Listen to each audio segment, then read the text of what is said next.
Yon, hello mga kano, kamusta na ba tayo dyan?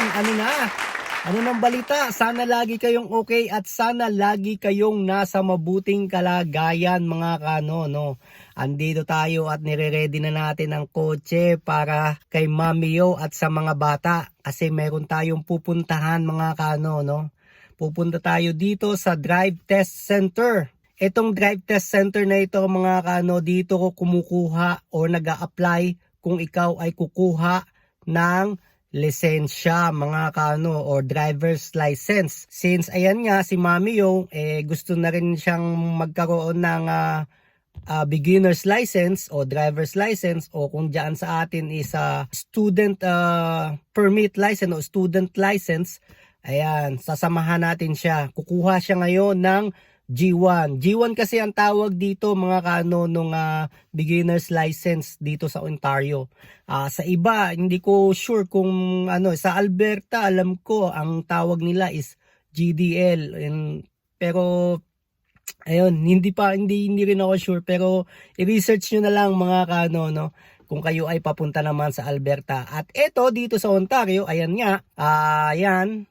Antayin lang natin si Mami Yo at magkita tayo dito sa Drive Test Center. Para nga pala ito sa mga international student, sa mga open work permit holder na katulad ko, sa mga OFW or sa mga tourist na pupunta rito at gustong kumuha ng driver's license, pwede naman daw yung international license. Nga lang, mayroon siyang validation or 90 days lang siya.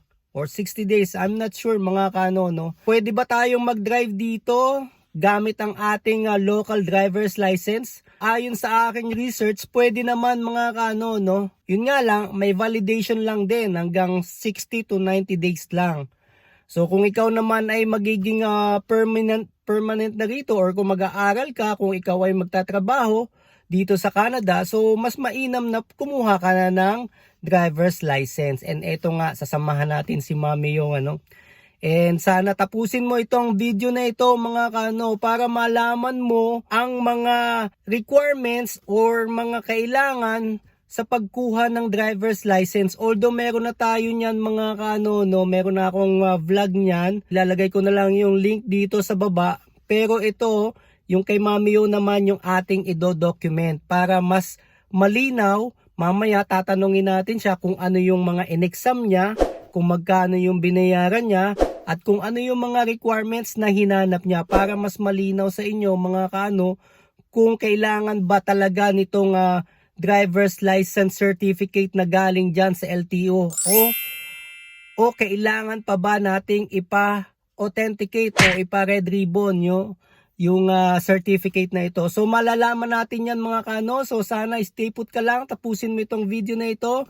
And see you later mga kano. Bababa na yan sila. Antayin na natin. Kita-kits mga kano. See you.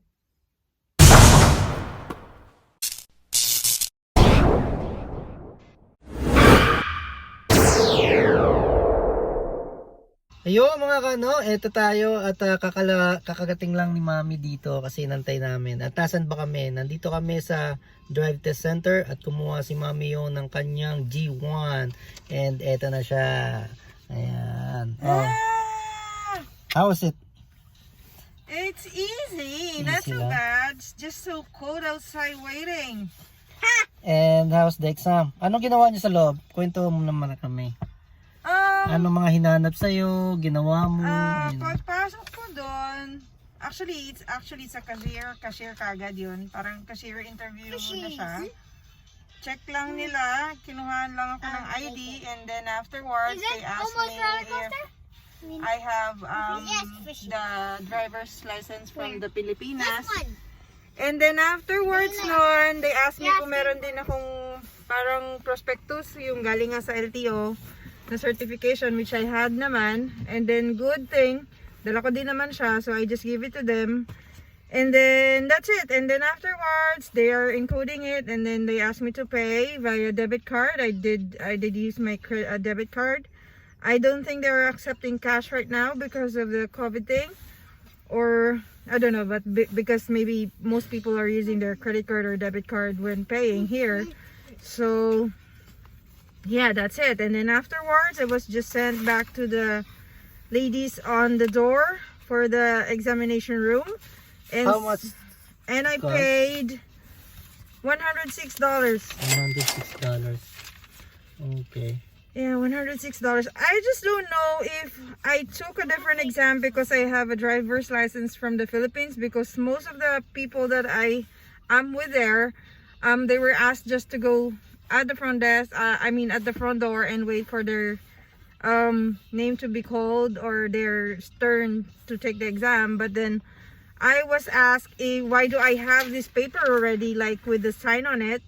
So they thought I already passed the exam. I said, no, I still have to take it.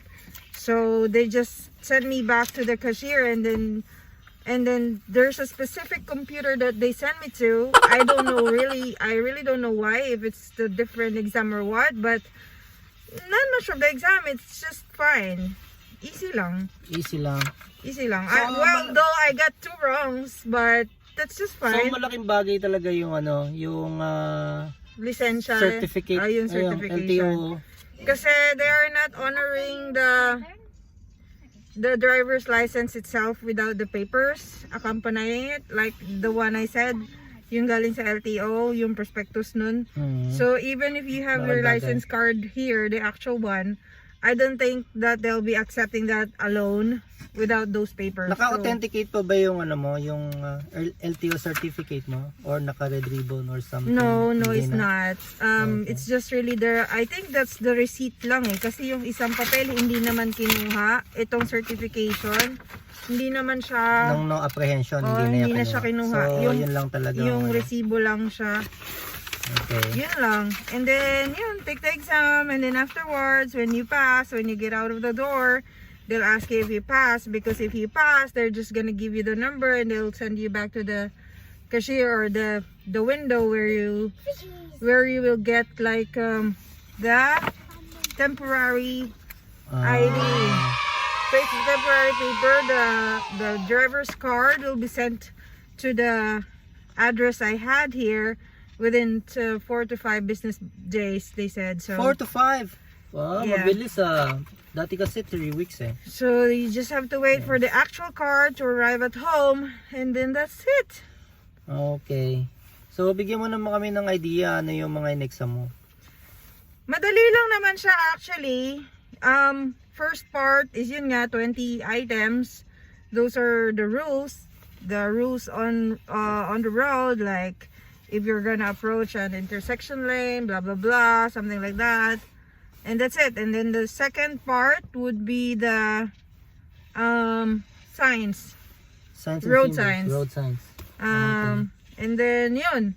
Meron lang akong medyo mali doon sa rules kasi medyo na-confuse ako doon sa isang Tricky. question. Ah, And then it seems like lahat nung tama naman. tama. So So, you mayroon lang just really talagang have to isang pick best the answer. one. Anyway, you have 4 items naman na mali na allowed. So I had 2. So not bad. And then yun. So, good thing hindi ka bumagsak para hindi ka na Oh, magbabayad na. actually, one Indian guy was there with me inside, and he did not pass, and he was asked if he want to take the exam again right then and there. I think he just need to go to the cashier again to pay for the retake. I just don't know how much was it, but yun.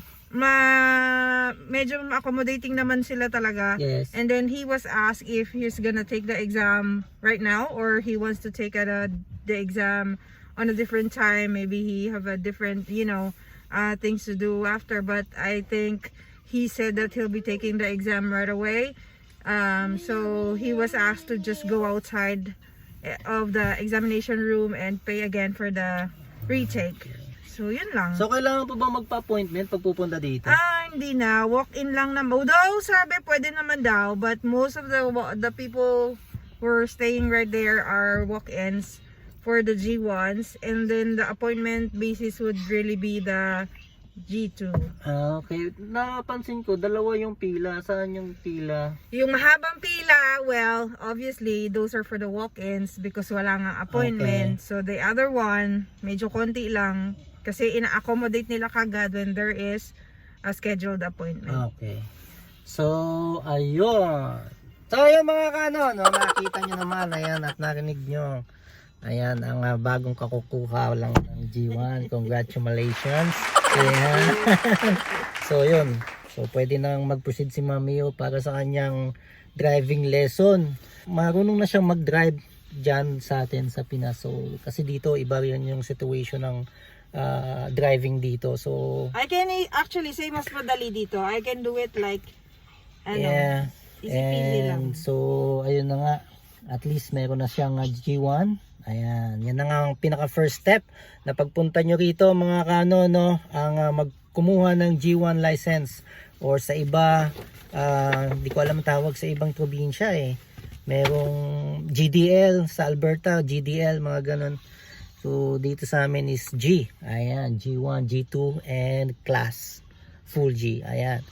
So, ayun mga kano, sana nagustuhan nyo itong video na ito kung paano kumuha ng G1's license. G1 license. Ayan, nabubulol tayo.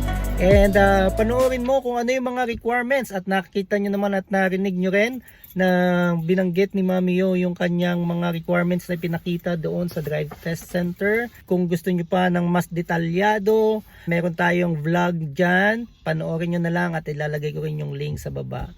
Okay mga kano, maraming salamat sa inyong panonood. Hanggang sa muli. See you! Bye! And God bless!